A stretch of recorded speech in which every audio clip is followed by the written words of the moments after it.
Баршаға сәлем. Сіздермен мен Насиба. Менің каналыма қош келдіңіздер. Сіздермен бүгін дәмі тіл үйіретін, бір жегеннен ғашық болатын нағыз шашпа палау дайындайтын боламыз.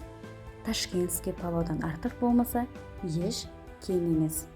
Алдымен каналға тіркеліп, лайк басып, комментарий қалдыруды ұмытпаңыздар. Алдағы уақытта рецепттерімді өткізіп алмас үшін қоңыраушаны басып кетіңіз. Сіздердің қолдауларыңыз мен үшін маңызды.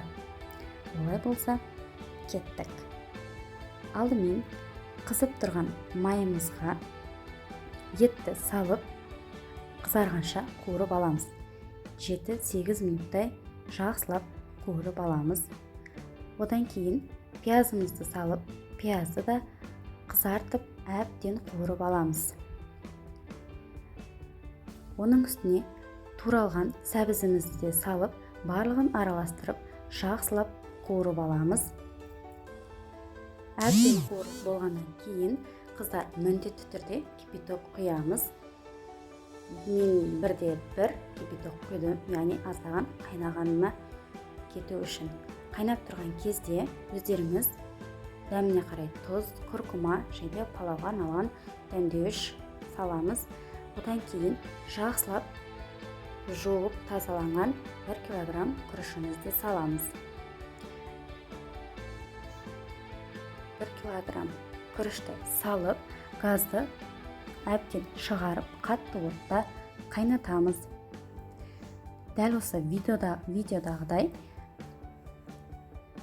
күрішіміздің бетіне су шығып тұру керек, яғни күріш суға батып тұру керек.